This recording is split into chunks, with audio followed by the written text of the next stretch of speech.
From this research, the data that came out was that 1 of 5 children in Israel suffers from abuse and neglect by an adult.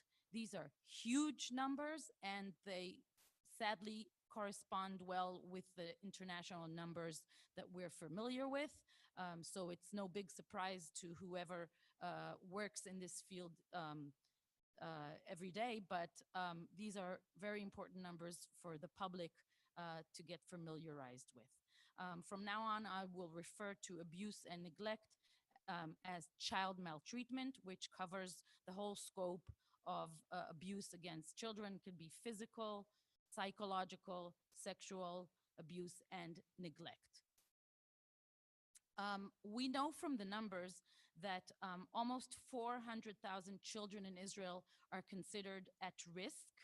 And we know well, professionals who work in this field, that for every abused or neglected child that was reported to the authorities, there are between 3 to 10 children who are maltreated and have not been reported. And that means that we don't know about them, and we cannot help them in any way. You can see more statistics in this frame. I won't go through every picture, but the idea is just to show you that we have a lot of statistical data about children who have been maltreated. So why is it so critical to speak about prevention? The truth is that child abuse and neglect, child maltreatment, is a social illness. It's a social epidemic, and it has very severe consequences for children who suffer from it, which could end in death. Not all cases do end in death, but the emotional illness is sometimes just as difficult as the physical illness. So what we understand is that in order to deal with a social epidemic, we need to join forces, and we need to work on prevention along with identification and treatment. It all has to go together. In Israel, we know much better today how to treat and how to identify children who are victims of child maltreatment. But at the same time, it's equally as important, maybe even more important, to speak about prevention and to do prevention, and this lags far behind. We're much better at identifying and treating these kids than in preventing cases of child maltreatment. So in order to be able to cure this disease, we need to join forces, as I said, and we need to engage a wide range of of professions. It's not enough for social workers, psychologists, and other social professionals to be working on this issue. This needs to be a matter that worries all the professions in Israel that deal with children. So Mehalev Initiative was launched in April 2015 in a very formal ceremony, which was hosted by Ms. Nechama Rivlin, the First Lady, in the presidential residence. And as I said before, we knew that we're talking about 1 in 5 children in Israel. And now the question was, what are we going to do about this? And Mehalev took a mission to start working on prevention of child maltreatment in Israel and to enhance the service system's capacity to deal with all forms of this phenomenon. We understand today that there are sporadic experiences to eliminate or to prevent child abuse and neglect, but it's not something that is high enough in the priorities of the policymakers' agendas. So what we do is we have a few platforms that we work on. One is we try to shape government priorities and the public agenda in addressing child maltreatment, and we focus on prevention. We measure and monitor child maltreatment so that we have figures, we have data that we can talk about, and we can tell Israel how we're doing every year. Are we better? Have we decreased the numbers? Have we not? And then we can see if the programs that we have are doing their job. We want to launch and support new and innovative programs that are aimed at preventing child maltreatment. There's a lot to be done in the field of innovation in social prevention of child maltreatment. And we want to secure a sustainable financial base for Mehalev so that we can realize our vision and maintain our autonomy in policy and decision making. We are in for a long run, and we want to be able to be working in the long run to make changes, because we know that social changes take time. Mehalev does not work alone. This is an initiative that works in a collaborative effort of social, government, and business sectors. You can see that Haruv Institute, which is the leading institution in Israel that works in the field of child maltreatment. Haruv is the anchor manager for this program. It is financed by EBS Israel from the high-tech world and by the Schusterman Foundation. Our partners are the National Council for the Child, the Myers JDC Brookdale Institute, and Hugh Start in the Hebrew University. And we have an advisory board which consists of Boston Consulting Group and the Ministry of Welfare, Education, Health, and Public Security. So you can see that there's a mix of organizations and government ministries that work together to make a change, a real change in the field.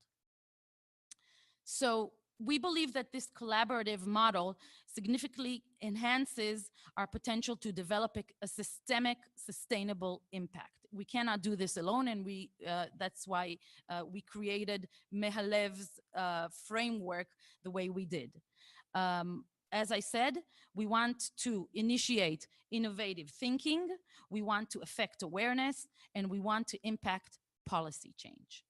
And I will talk mainly about two aspects of our work today and speak about lessons we have learned that I hope will be useful for you in the field, for those who want to make a sustainable impact in the field of prevention of child maltreatment.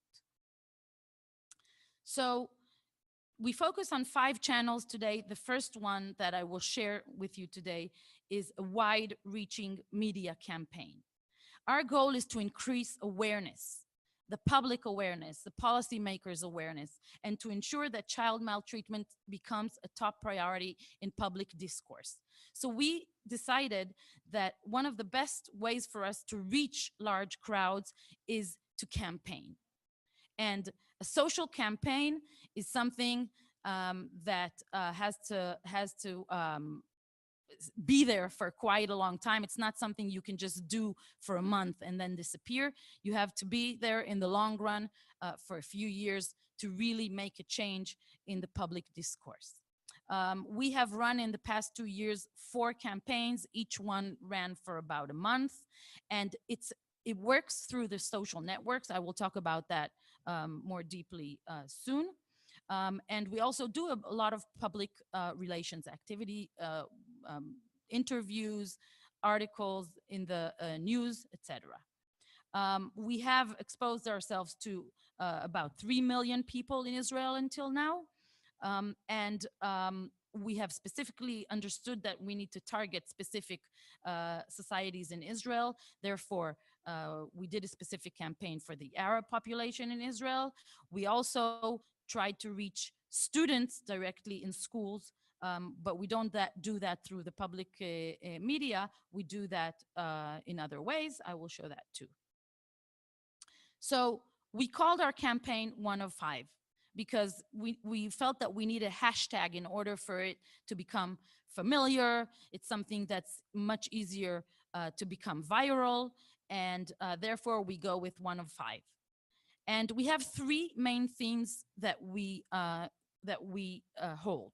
One of them is that 1 of 5 children in Israel suffers from abuse or neglect by an adult. That's something that the public needs to understand. 1 of 5 means that in your kid's school, in your neighborhood, in the playground, in every place that you see kids, there is probably a kid or maybe more that suffers from abuse or neglect. And I'm reminding you that we're speaking about different forms of child maltreatment: physical, sexual, psychological, neglect.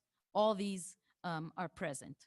Child maltreatment can occur everywhere. That's something that we need to change in the public's mind. It can happen in any socioeconomic level, in any religion, in any gender. It's not a disease that belongs only to the low socioeconomic populations in Israel or anywhere else in the world. It can happen behind any door. And the third thing that we want to say in this campaign is, if you know a child who is maltreated, if you think that a child suffers from abuse or neglect, report it so that we can help him. Don't keep it to yourself. And I want to share a video with you, which is the last video that we did in our last campaign, which is still running, that we will then talk about it.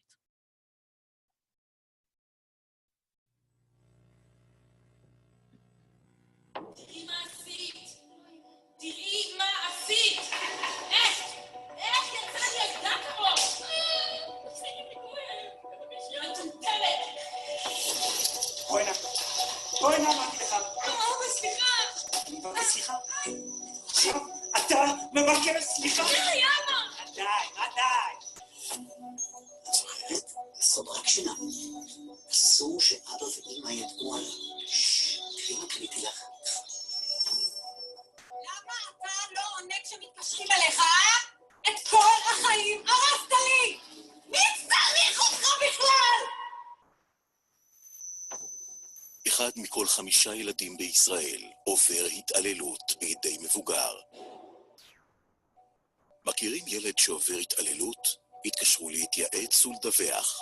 המועצה לשלום הילד, 02-678-0606, מוקד רווחה, 118.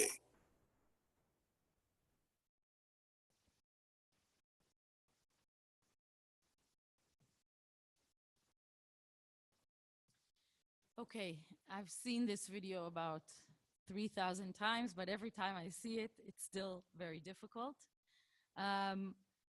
What you can see in the video is the difficulty of speaking about child maltreatment, and I'll share a few of the dilemmas that we had with you, which may be interesting for whoever wants to campaign on child maltreatment issues.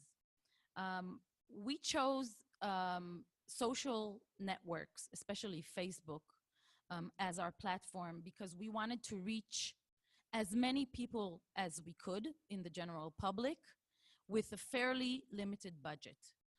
We believe that most of the people that we're trying to target are on Facebook.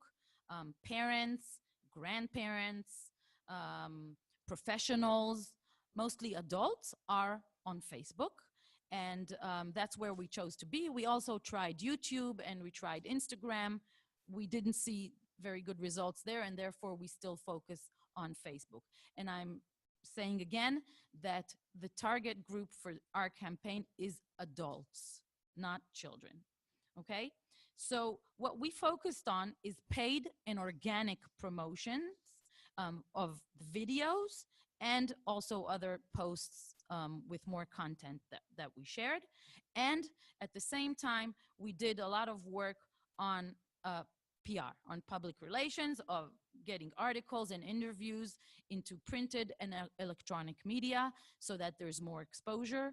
As I said before, we've reached today about 3 million views of the video and additional content that we promoted. We have almost 4,000 interactions. Interactions are important because we're talking about people who engaged. You know that when you scroll through your Facebook feed, there's a lot of content that you see. It doesn't mean that you really put your heart into every video that you see on your feed. And interactions means they clicked on the video or they commented, or they shared, or they engaged themselves in some way. And then we know that the message has gone through. And as I said, we had about 44 articles and interviews in this campaign in 4 different phases that have taken place until today. I also said that we want to target children, but with a different message. So we collaborated with the Ministry of Education, and we printed thousands of posters that have been distributed just a couple of weeks ago throughout all the high schools in Israel. They were printed in Arabic and in Hebrew, and they invite children or teenagers to share when they are in some kind of distress. And we speak specifically here about if you have experienced physical, sexual, psychological abuse, or you know someone else that is suffering from this, share it, because there is someone who can help you. And then we give different phone numbers on the bottom, and we also say that your teacher or your school advisor, the school counselor, can be a good address for you. So the message for children is different than the message for adults. Now, I would like to share a few lessons that we've learned from the past 2 years of campaigning. First of all, as I said, communicating child maltreatment to the public is a very difficult task. How do we create engagement with such a sensitive issue? If I'm after a full day of work and I see such a difficult video on my feed, is this what I want to see now? Is this what I want to engage with? So that's definitely an obstacle that we needed to cross. There are a lot of ethical dilemmas. What can we show? You saw in this video that you don't even see the child. In the last frame where the door opens and you see the mom abusing the child, you only see the child from the profile. You can't identify him. He does not suffer. You don't see him getting physically hurt by the mom. There's a lot of ethical issues that we as organizations, and here we're working with the National Council for the Child, there are a lot of issues that we need to solve before we can go and campaign about something like this. And this is months of back and forth work on planning each video, what we're going to show and what can we not show. So what we did here is used the door. We say this can happen behind any door, and therefore you can hear what happens behind the door, and I don't have to show it to you, but you understand what's going on behind the door. And this was very helpful for us. It was a good solution for us. Another thing we have to deal with is a very diverse society that we have in Israel, as we have in many other countries around the world. How do we reach different segments in Israel with the right message? I have to speak differently to professionals, to teachers, to kindergarten teachers, to other people, professionals who work with children, than the way I would speak with a general public, right? So we need to know how to target the right groups and also send the right messages to them. We also learned that there's a lot of things that we wanted to say, and I showed you in the beginning that we had 3 main themes that we wanted to focus on, but in every campaign, we focus only on one message at a time. So the first movie, and if you want to see all the videos, you can see them in our Facebook page or on our website. The first one dealt with 1 in 5 children. The second video dealt with it can happen behind any door. And the next video will deal with, so if you think you know a child that is suffering from any kind of abuse or neglect, please report it so that we can help him. That will be the next message. And the other issue we had to deal with is views versus engagement. It's very easy to put a lot of money on a video and just promote it and promote it and promote it, and it'll just show up on a lot of people's feed. But it's not enough for me to just send out the video. I want to know that people are watching it and reacting to it. So when you promote a campaign that aims for engagement, sometimes you need to put more effort into creating engagement. You can't just say, okay, I have 3 million people that viewed our videos. That's a whole lot of people. It doesn't mean that 3 million people engaged with your message. Now, looking forward from what we've learned, what I can share for how we'll be planning our next campaign is a few things to think about. Social media, we found, is a very good platform for us to run a social campaign. It helps us reach very large crowds, and we can relatively use a limited budget. But it's not enough to campaign on social media. You need to find other complementary communication channels. Not everybody is on social media. Not everybody is active on Facebook, and we need to reach those people too. And that's why we also do a lot of PR and maybe other projects that we'll do in the future to get more exposure. As I said, I will say again that different populations require different messages. We can't say the same thing to everyone. Parents need to hear a different message than teachers, psychologists, social workers, etc.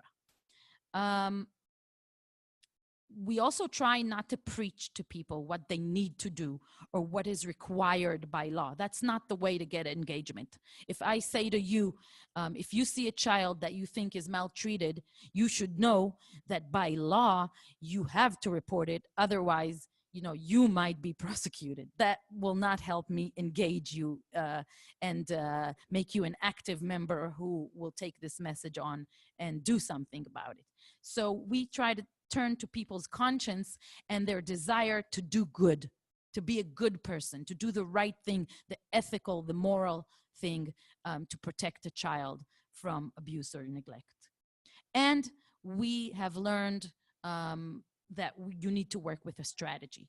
If you don't work with a strategy, you do things sporadically, you don't invest in the way you look, what people see, the way they identify you every time they see your message. And therefore, we need to work a lot on how our posts look. We need to use the hashtag all the time. We need to invest in graphics, in good graphics that will attract people's attention. And that's why everything we do now is from trial and error of what we've been doing in the past 2 years. It's super important to work with a strategy, because after you finish the 1 month of campaigning, of paid campaigning, finance campaigning, you need to keep on working, and you need to have some existence on Facebook, and you need to keep posting in order to keep reaching the audience that you've attracted until now. And we have a lot of followers today who are interested in our content. We need to keep on creating new and interesting content. The other section that we focus on that I want to share with you is supporting initiatives in child maltreatment prevention. And we today operate a hub which we call 1 in 5.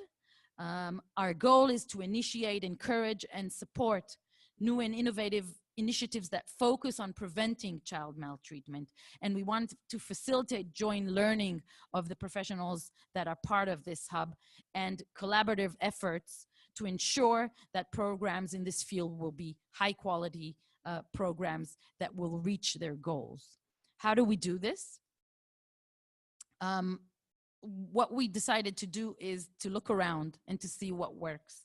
And we searched for a solution that was different, that was out of the box, not more programs of what we have today. And the truth is that we know so little about what really works, and we know more about what doesn't work, but we know very little about what works in the field of preventing child maltreatment, because there are really not so many good programs in the field that focus on prevention of child maltreatment. So we decided to look around, and we saw that the accelerator model, which we see more in the high-tech, in the technological sectors, has been very successful in the for-profit sector. And we said, if it works in the for-profit center, why can't we make it work in the social field of the non-for-profit sector? And we said, we're going to try this. And so we took the accelerator programs, which are a very worldwide phenomenon right now. And in Israel alone, we have about maybe around 200 accelerator models that many of them even focus on social issues. And we said that we'll take this and make it work to focus exclusively on prevention of child maltreatment. So as I said, we have a lot of accelerator hubs, whatever you want to call them. There's many names that even focus on the social field.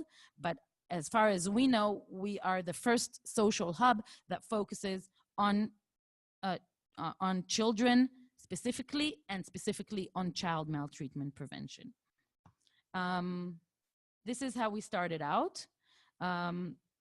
We started out at the beginning of this year. And as you see, we have a clear mission to initiate, encourage, and support new and innovative initiatives that focus on child maltreatment prevention. And we offer a 6-month incubation program.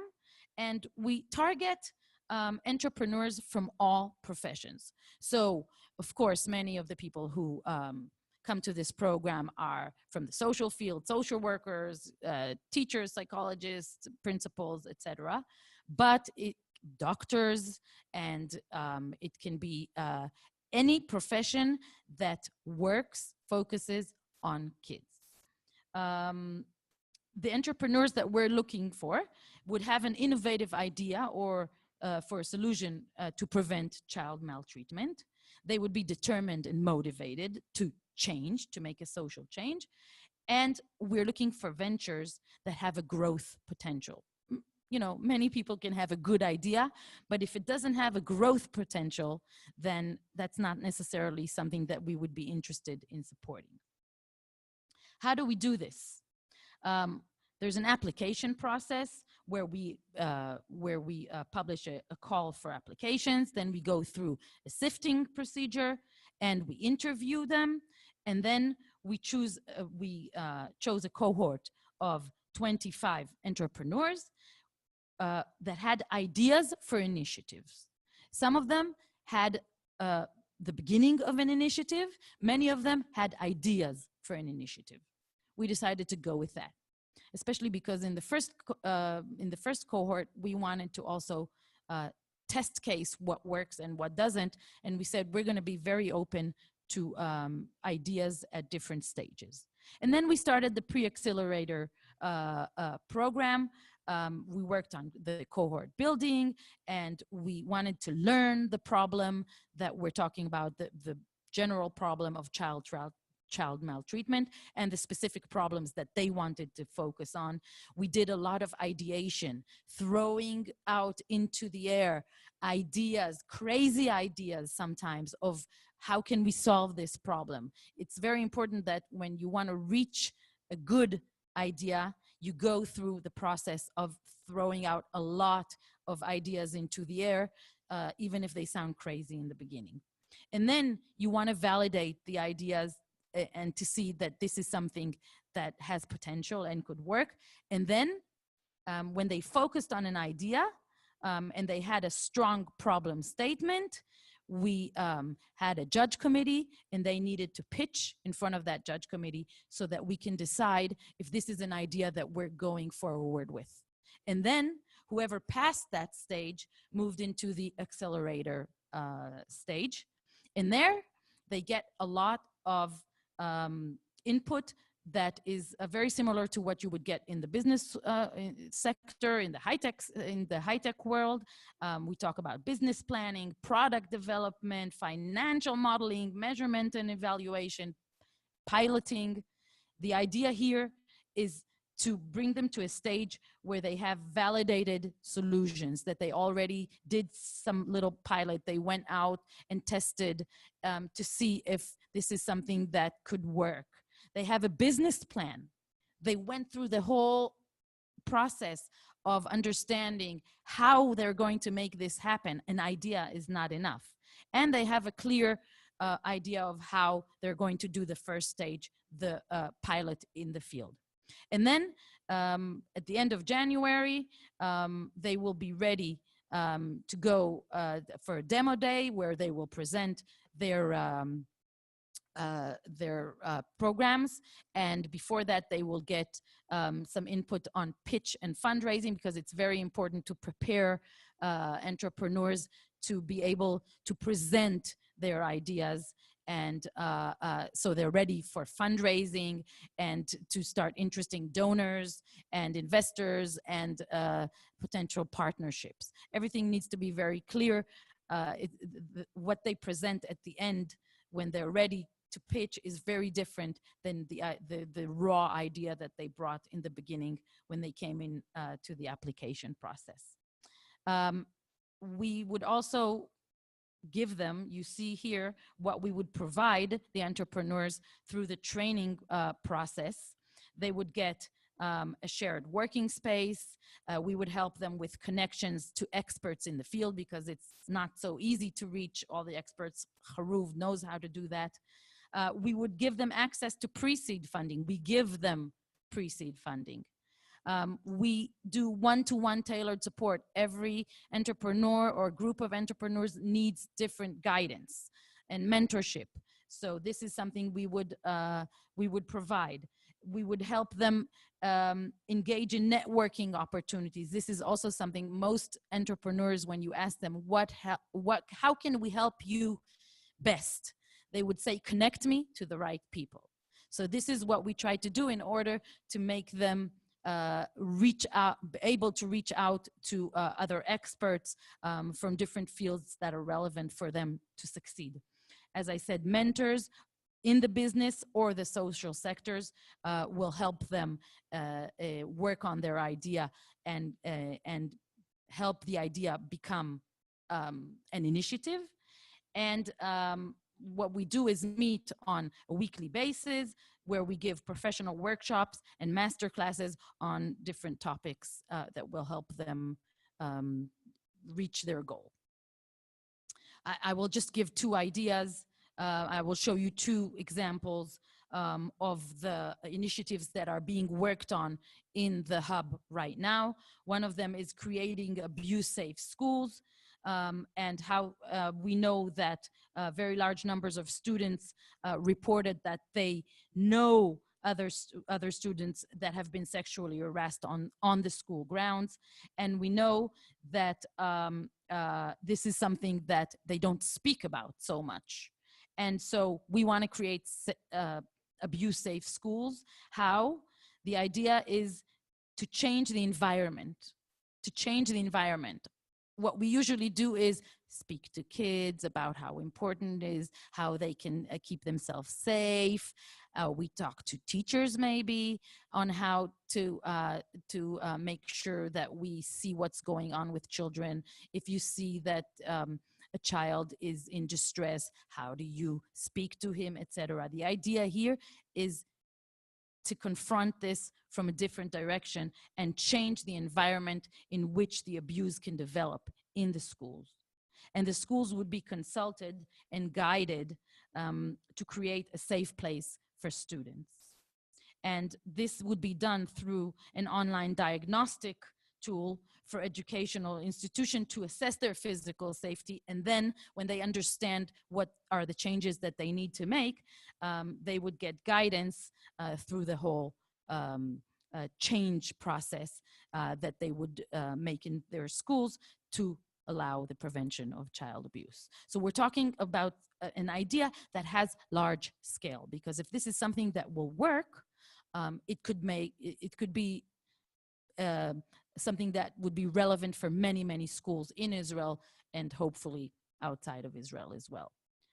Another idea that is being worked on now in the hub 1 in 5 is it's called Hevlei Kesher, and the idea is to prevent child maltreatment in mothers suffering from it's PPMAD, but basically we're talking about postpartum depression mostly, but we also have other I won't focus on this now, but it could be mania and other issues that you see in women pre and postpartum. Why? Why is it important to do this? Because 1 out of 7 mothers suffers from, let's call it postpartum depression and others as well.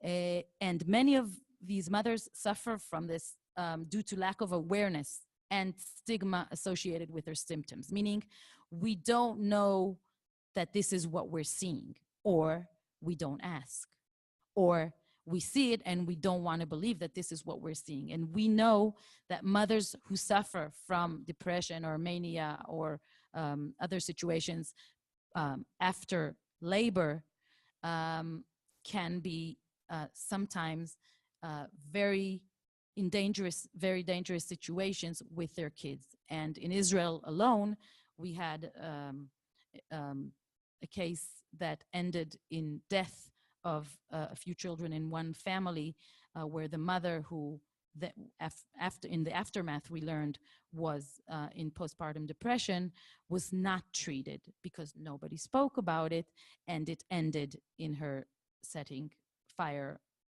in her house, and her children were burned. So this is something, as I said, that could end in death.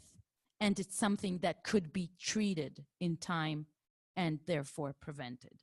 So the idea is to provide mothers with practical, non-judgmental support and resources to cope and overcome this. We know that this is a different depression. This is something that when treated in time and very intensively could be treated. And if we raise awareness to these issues, we can also change the stigma associated with this. So the idea is to allow 6 home sessions, home visits with dyadic therapy for mothers and their infants, and we prepare them to seek ongoing therapy outside of the home and in the national health care setting. We're not creating everything from the start. We are using the national health care setting, but we realize that we have a problem with awareness and with identifying this depression after labor. And if identified and treated in time, we could save many mothers and their children from what could result in child maltreatment. These are just two examples. We have more. The idea, as I said, is to look at the problem and think out of the box. Think differently how to solve a problem that is in front of us. So looking back, a few lessons that we learned from the 1 in 5 first pilot program is the importance of the founding team. We work with passionate teams. If the team is not passionate, they won't make it. It's hard work coming every week after work and sitting for a few hours listening to different workshops and doing a lot of work with your peers. It's not easy. And therefore, we understand today that we have to create teams. We need for them to engage with at least to be a group of 2 founders so that they have a good group working together. There's a lot of mutual fertilization when you're more than one person working on a project.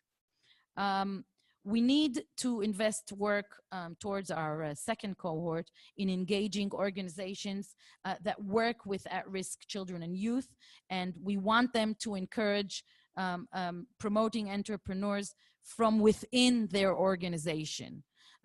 We think that many of the organizations that work with these children at risk or maltreated children have a lot of experience in this field, but they usually have more experience in identifying or treating the children, and they don't necessarily work a lot on prevention. Therefore, we think that if we can get them, encourage them to focus on prevention and send someone from their team to take part in this initiative, it could be in their benefit just as much. We also understand that business plans, pilots, all these terms can be very scary from professionals that come from the social field.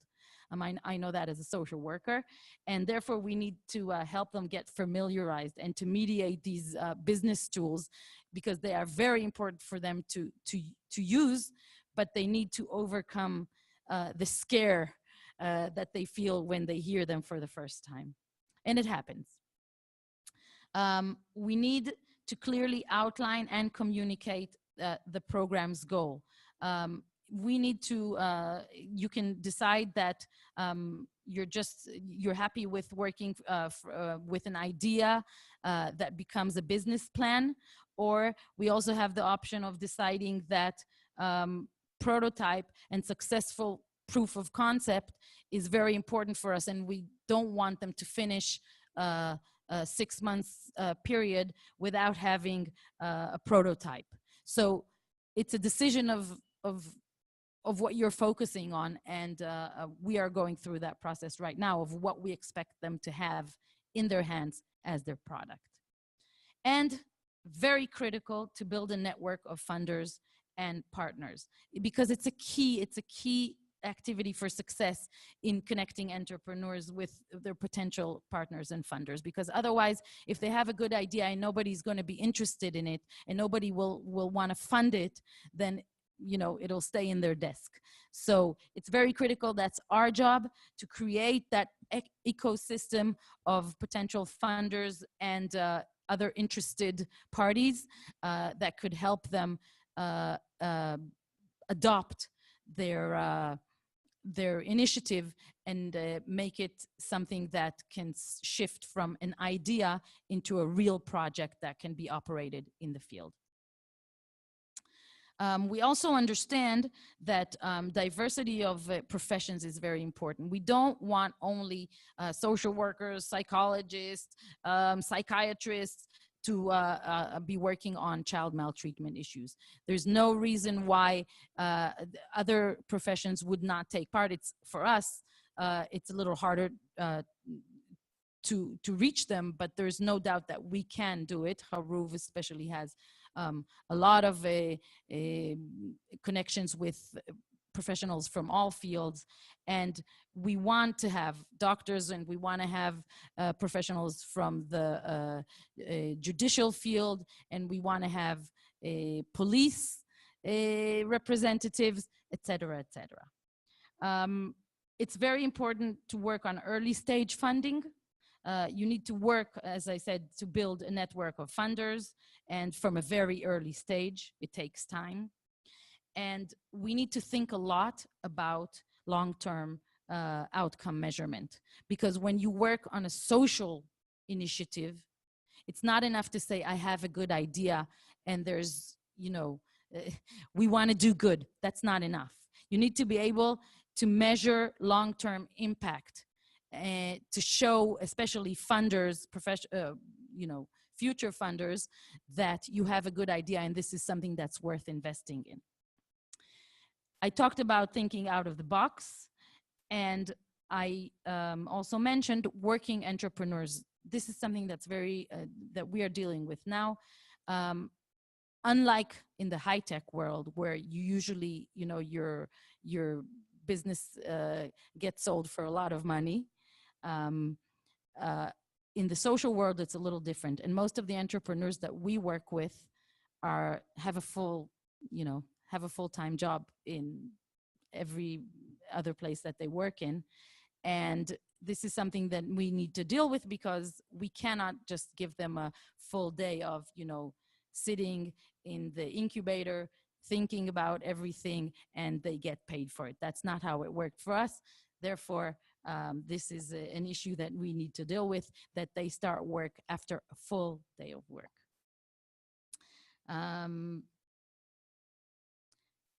We have more goals, and I think that at this point, I will not go through all of them because we have gone through enough, and I want to thank you for listening.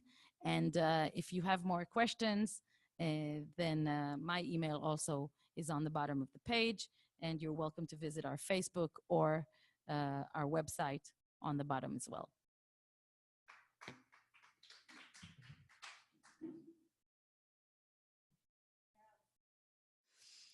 So, bless you all in the work that you do, and we're glad to have you here today. I'd like to, the first question goes back to the video. I understand the need to deal with a difficult subject in a shocking way. Have you thought about how to do a media campaign that talks on the positive change that needs to happen rather than doing it from the scary place? Yes. When you sit with producers and other professions from the media world, you get a lot of ideas, and they usually try to take you to where they think would send out the message best. What we understood is that if we're going to show something that will not touch you enough, will not make you stop and, oh, wow, this is something I haven't seen yet, then it's not going to do the job for us. Now, the first video that I did not show here, the first campaign, was much easier to digest. It showed a group of kids playing a game, and their hands are flipped over, and we see that 1 out of 5 in the game has a bruise on his hand. That was, easier. And we understood that we need to take it one step further, because if we don't show people what abuse looks like, they're not going to say, okay, now I understand. This is something I cannot agree with, and I know, wow, this reminds me of something I've seen before. Now I know what to do. People need to get familiarized with what abuse is, what we're talking about, especially when we focus on abuse in the family. So no, the answer is no. We cannot show the child that we saved because we reported, or I don't know if I would go in that direction. Just thinking about it myself. The Ministry of Transportation has a whole bunch of campaigns on the dangers of driving.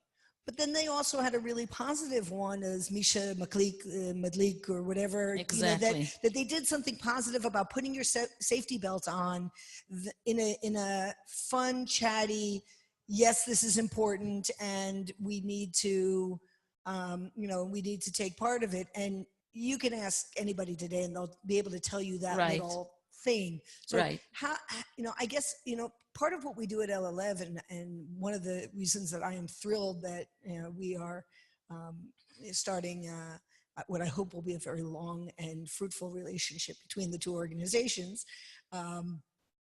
is how do we affect change from a positive standpoint. Right. And I think it's a very good question. And we have been influenced by campaigns that go in that direction of do the right thing that you're talking about. Click, do the right thing. And we do feel now that we've said 1 in 5 children, and we've said this is what it looks like, and it could happen behind any door. We do feel that the next campaign will go in that direction of do the right thing. This is what you're supposed to do. This is the right thing to do if you want to be a good person that goes home and feels good with themselves. That's what we're going to be Oh campaigning my God, next. I just had a brilliant idea. You could do play the scene like you did with The Door, right? Where you hear what's going on and then do a rewind and then do it again the right way. So, how do we figure out, I know we talk about scary things all the time. Last week, I attended the committee for it's hard being bilingual. You don't become bilingual, you become biilliterate. The committee for the peace of children, or for taking care of children in the Knesset. And we were talking about prostitution among minors. Right.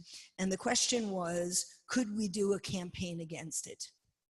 And I think the answer to the question is, well, does everybody really understand that it's not okay?